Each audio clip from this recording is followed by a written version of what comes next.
Starfighters, welcome to Mad Science Films. I'm Jimmy P, filmmaker and sexual astronaut. First up, guys, please check out our fourth feature film for free, now on YouTube. Just search for Little Monster or click on the link in the show notes below. This episode, I'm joined by a very special guest, a guy I've known for, I don't know, 8-9 years probably, director of the animated web series The VALE, and coming soon, or probably out by the time this goes live, to the BBC, the Golden Cobra, Mr. Adam Llewellyn. Welcome, Adam. The animation itself then, so physically, how is that done? I never trained in animation. I used to do when I was younger. Like I've done when I was a kid, I used to do Paint and Movie Maker. Remember doing that when you were younger? Microsoft Paint and Windows Movie Maker. I used to do that all the time when I first had a family computer. Never learned Flash or anything like that. Or I didn't do animation in college or uni or anything. All drawn in Photoshop. I used the layers, tabs and stuff on there to kind of make it all move. All that. And then it just goes, I do it all by myself. I sit in this room for months and months on end animating the episodes. And then, they just go out online and sort of how it works. On the new episodes coming up, I've got a couple of other guys helping out with the animation. Oh, right. For the last two episodes there. So shout out to Jason, Tom and Pierce who are helping me on them. But I've got some help on the new ones. So you've got your own kind of manga anime sweatshop going on now with a bunch of nameless assistants. I have, yeah. I've got to go. They're great guys. They're way more talented than I am because they actually went to college and uni and studied animation as well. But so shout out to them guys, and they're really good. They're really good at what they're doing. Fantastic. And so has it changed over the course of the show how you've done it, and is it the same basic technique that you use on Golden Cobra as well? Pretty much. Like the Golden Cobra's done sort of like the same way. It's sort of animated in the same way, exactly the same way as the VALE, really. There, so I just down and draw it all, and goes up just on Photoshop and Final Cut Pro, and I'm really vague on explaining this because it's tough. It's hard to explain how to do it. It's just like it's a really boring sort of thing to explain. Just like I draw it on Photoshop and then animate it on Final Cut Pro. Having used Photoshop and I use Premiere Pro, I can't imagine it being the best way of doing it. It's not. I've met a few animators and they say, "How do you do it? How do you do it?" And I tell them, and they're like, "What?" They're like, "Why do you do it like that for?" I'm like, "It's the only way I know how to do it." And they try and tell me you should use Toon Boom or you should use Flash or whatever the other ones are, and I'm like, I've tried and I just don't know how to figure. I just can't figure them out. Whatever works, isn't it, man? And definitely. When it comes to Golden Cobra, if it ain't broken, then don't try to fix it, I guess. So I mean, fantastic. if I was able to, if I had budget to get other animators to do it for me, 100% I would. I'd 100% do that. But because there's people way more talented than I am at animating, if I could do it justice, better, make it look better and stuff. But for now, it's just myself basically. So with Golden Cobra, then was it again just yourself as the animator on the? Yeah, it's about a 10-minute short. Is that about right? Yeah, so it's like an 8-minute pilot. We were given the go ahead, and I forget what month it is now. It was at the beginning of lockdown. Is when they first got in touch with us. Then me and James wrote the script, and then months and months later, they were like, "Yep, we like the script. You make the short." And I had about 2 months to. By the time they said that, I had about 3 months to make it, and I remember I slacked off because I was making the VALE Series 2 at the time, and I made that in a month. In 3 weeks, I made the Golden. I drew it from. It was a lot of sleepless nights. That was just staying up late and drawing that. When you were first writing the VALE, was that kind of precast or was it just friends? The first episode was just you voicing it. Is that right? No, it was me and James. James was on it. James did the voice of the Pikachu. Okay. the Pikachu guy and the opening scene, which is pretty much based on Fist of. It's like a mix of Fist of the Love Star and Pokemon. For some reason, it's just the stupidest thing ever. No one ever mentions that opening anime scene kind of kills us a little bit there because I think when people first click on the VALE, they think that's the VALE. They just think it's they just again, it wasn't made to be a series. But the only people that ever mentioned that anime scene to me is my brother and my cousin Joe. Those are the only two people that ever got, and me. The only 3 people in the world that found that a bit funny. But even James is like, that anime scene is stupid. I know, but it's what Tony watches, isn't it? But just one of those things. But yeah, it was yeah, it's basically, it was me and James, Lizzie, my girlfriend. She does she does pretty much all the female voices on there. Yeah. And then yeah, Ian used to do voices on it with us as well, but he left at the end of series 1. Still friends. Oh, still great friends. I see him all the time. Still great friends, but he had like he just had things going on. He had other commitments, so he just couldn't commit to the show anymore. Yeah. So he ended up moving back home to focus on work and stuff. And obviously, that's where we got. And then Steve Ballinger jumped on in the 3rd episode of series 1, and it's just been us 5 mainly then. Yeah. And Tom does voices as well. For Sun writes on it as well. So was there any of the voice cast that you actually, wasn't kind of like in your immediate circle? They were more like, cast as traditional actors or anything along those lines? In the new series, yeah. Oh, right, yeah. So we've got a couple of guest voices on the new series there, but managed to get do you know Ashens, Stuart Ashens? Like the he's like a big YouTube. I've watched his stuff for years. He's got like about 1.5 million subs or something. He's got a pretty bit of a big reach there. Okay. But I got in touch. I was just spamming it out to everyone one day, Yeah. and God bless Ashton. He got in touch. He got back in touch with us and was like, watched your series, really enjoyed it, and even like quoted a couple of bits. So, and I was like, oh my God, I watched this guy's stuff all the time, and then I just said, if you ever want to do a voice on it, for us thinking he'd say no, yeah, please do. And then he said yes, and he's done a character in episode 4 of series 3, and he's playing another character in one of the new episodes. Oh, fantastic, man! And also we got David Fiff from Salad Fingers involved as well. That blew my mind, man. I couldn't. How did that come about then? Again, it was a bit of a weird one. So I just spammed it out to all my favorite YouTubers and stuff. And David Fiff is like, I love the guy. I love that guy's stuff, man. He's such a talented guy, and his YouTube shows and shorts are phenomenal, I think. And I sent him a message, and then he subscribed to us on YouTube, and I was like, oh my God, David Fiff subscribes to the VALE. It was just really good. And then again, like I did with Ashton, it was a sort of a Don asked on guest sort of thing. I just sent him a message one day and said, would you ever be up for doing a voice on our show? Because I can see you watch it or subscribe to us. And really sweet guy. He said yeah, and he did the voice. He's doing the voice now in the upcoming episode 5 of series 3. Plays a character called Sexy Jeff. That's all I'm going to say. But yeah, he was really cool to work with.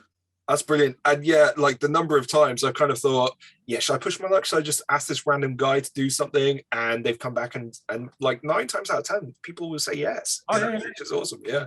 Another one. And this is a bit of a deeper dive one here as well. But the last one I'll say, we got an actress. I'm not going to say what character she's playing because I want to keep it a bit of the stuff in the new episodes a bit of a surprise there. But we got Ree Richards. She used to be in a show called Satellite City back in the day, which she played a character called Moira, and this is how that came about, right? Like you just said, it was me, Tom, and James. We were writing the episode she's in, and we were like we would tossing around jokes of the character she eventually plays, and we were like, it would be great if we wrote it to be like Moira from Satellite City. And then I was a bit like, I wonder if we could just get Moira from Satellite City to play her.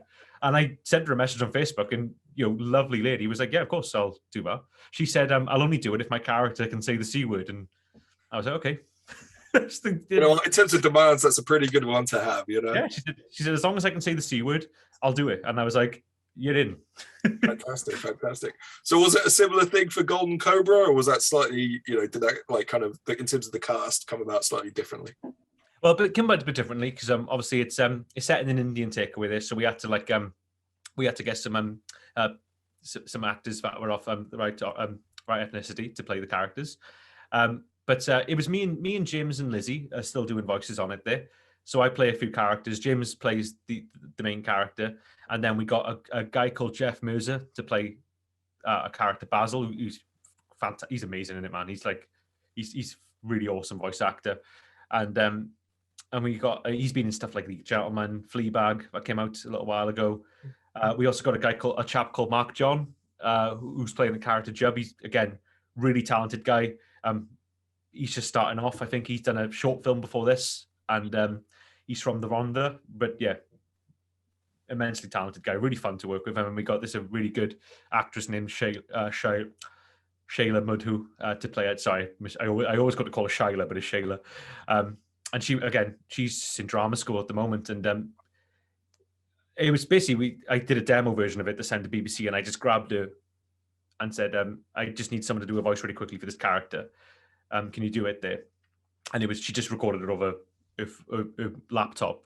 And I liked her so much, I was like, I just kept her in the BBC version. I was like, came to recast it, and we were like, no, let's just keep her. She's great, and she's only like 22 as well. She's really talented. She's got a good future ahead of her, I reckon. I hate it when talented people are that young and get found. You should at least wait till they're 40. I know, yeah. Actually, as you just maybe, I'm gonna cut her out of the show. I'm joking. But yeah, she's really good. So in terms of the Vale, is there a typical length of how long an episode takes to make, or can it completely vary from episode to episode? It used to be, well, the series one, I could make, series one, it was about a month to make an episode because they were quite short back then. Yeah. But as it's gone on, like series 2 took about a year to make. So break that up as you will. Series 3 is taking forever to make. I wanted to have series 3 all out now, but it just takes for, and it's not the BBC thing that's been holding me up or anything. Oh, it is a little bit. It did take but it's not that, like, it's not like I've spent like 6 months working on the BBC thing and just gone back to the Vale. I've been working on the Vale throughout. I've then taken a few days off to do the BBC stuff, and I've been doing some stuff for S4C as well. Yeah, of course. But yeah, it's just the episodes are like 25 minutes long each now, and like I think it's taken about I checked on. I've just finished doing episode 6, and I think it took me about 5 months to animate to episode 6, and it's like, God, they're taking so long to make now. But hopefully, I can get the brakes on a bit and get these out, because I want to try and get them out by the first quarter of next year. Right. Fingers crossed. So again, are they going to be 6-episode seasons? Series 3 is 8 episodes long, right. Wow. And we've split it up into 2 chunks. So the first 4 episodes came out at the beginning of this year, and then we got another 4 episodes that are being worked on right now. Okay. So yeah, it's just I hate myself for making series 3 8 episodes. I don't know why we did that, but it is what it is. But we're deep into it now. I can't change it now. So they're all written and voiced and being worked on this. So I noticed the episodes kind of started becoming a more consistent length as well. Is there a reason for that, or just the story gets bigger? Really, I mean, sometimes an episode will be they kind of veer between 15 to 20 minutes now, and that's sort of how long. But the new ones we're working on right now, they're like 22-minute long episodes now. They're quite. I think they're 22 plus minutes now, so they're kind of like an episode of Simpsons or something now. But I think it's just the story kind of allows the time length, basically. I mean, from an audience point of view, I think you've created such rich characters that you want to make sure that everybody's getting their own amount of time and stuff like that. And so characters like Alan is personal favorite from mine. And, when he started working at the call center, I absolutely loved him. So it's awesome to kind of just see each of these characters get a bit more spotlight on them as well. Oh yeah. The call center stuff is great, because that's where I met James and Steve Fallon. Yeah. We used to work. I won't say what company it was, but let's just say they're based in Britain and they do utilities. And they have an office just outside, just in Cardiff somewhere there. But that's all I'm going to say. If you reverse GB, you get the right acronym. That's all your clues there. But and maybe that's it. But we all met there, and the call center thing. I always, before doing the Vale, I was always a bit it'd be funny to make a show about a call center. But then when we tried writing it, you're like, actually, call centers are fucking boring. You can't really do anything with a call center. Yep. So we kind of work better as a little side story in the Vale, basically, because you can kind of just dip in and out of it. In terms of then actually recording it with your cast and everything like that, I'm guessing pre-COVID, you got everybody in a room, or were you recording separate? And then I'm guessing again during COVID things had to change. Yeah, well, this is the thing that benefited us doing an animated show, basically. I mean, if it was a live action show, we would have been screwed, because we would have had to got it filmed. But when COVID happened, I just finished doing. We were just releasing the first half of series 2, and I just started doing the second half of series 2. So I was a bit I suddenly the way it all worked to COVID there, I was off work then for 3 months. So I just managed to I smashed series 2 part 2 out pretty quickly. Yeah. When it came to voice recording, now thankfully I live with James and Lizzie lives here with me as well, pretty much in this house here. So we were just like, good 50% of the voice, and this is why I do most of the voices on the series and James as well, because we're just here and we could just do them straight away. But Ballinger was a bit more tricky, so it was a bit like this. We kind of when lockdown eased up, we met up with Steve, and we did the old wearing masks and stuff, and we just recorded his lines when he was, and also what I did, I left him a microphone so we could do remote recordings then, because obviously we just did it that way. Basically, it was like, but it was great. We just directed, just if you wanted to record things, you'd be like, can we jump on Zoom quickly just so we can get you to do a bit of Blevin shitting himself, and you'd record that and move on. But yeah, I mean, that's the thing with animated shows. I mean, you just pandemic was fine to work through. You can do whatever then. Do you think, I mean, again, obviously you might not be in a position to answer this, but do you think that's why the BBC were kind of keen to do an animated show, bearing in mind that, things obviously aren't getting right back to normal even yet, like coming up to 2 years on? Maybe. I mean, I don't know. I mean, like, it might have been that a little bit. Also, there's a number of things. I mean, animations is cheaper to make than live action. Yeah. As well, I guess it's it's easy to do. British animation on TV is a bit of a weird one though. I always find, because I always find that the one thing we've never really cracked over here is British animation on TV, and hopefully, fingers crossed, if we get a shot at it, I mean, we can try and like be we're not the only ones. I mean, you got like Viz. I used to love Viz cartoons when I was younger, and obviously the comics as well. And Monkey Dust is like one of the best animated shows ever, in my opinion. So we wouldn't be the first one to pull it off, I guess. But you also get things like, I always find with British animation, they try and mimic American stuff a bit too much. Like, so then you've got like things like, God, like I remember like God, the Devil and Bob and stuff, and like All Hail the Satan show from like the 90s and 2000s, and Stressed Eric and all that sort of stuff. And they're like, I'm not saying they're bad shows, but they're always trying to like capture that American energy, and it doesn't quite work on British stuff. And hopefully, and what I like to think we do with the VALE and the Golden Cobra is we try and keep it as rooted in Welsh and British, if you will, as possible, if that makes sense. So hopefully, no, definitely.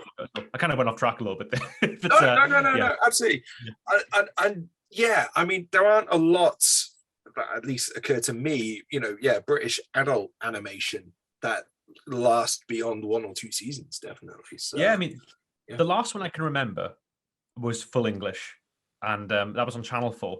Right. That was pretty bad. I'm sorry, but that was I'm sure everyone involved had the best intentions on making that show, but it just didn't, for me at least. It's just my opinion. I'm not saying I'm not cursing it out, because I'll never say anything that's just out and out bad, because some people might like it, but it just weren't for me. And I think you can watch it on YouTube now.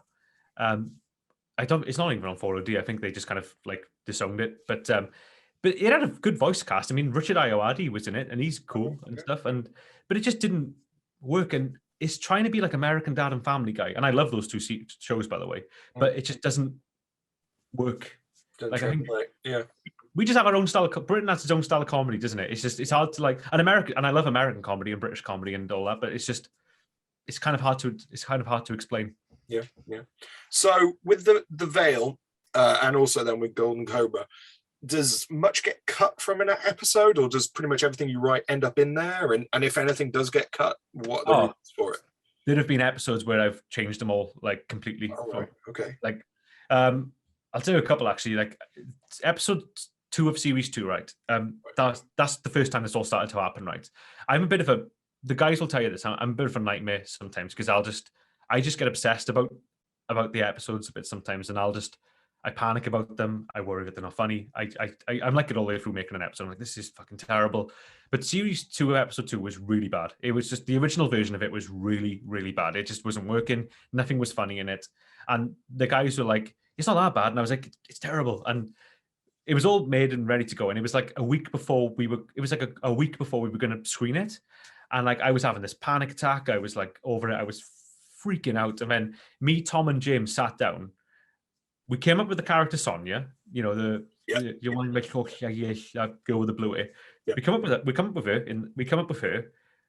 come up with the job. We rewrote the job interview with Beaton, Yeah. and we did something else. But we just completely changed. We changed all the episode up, and then I just sat upstairs for like 2 days, re-edited it all. We did a bunch of new voices for it, and then it came out pretty good.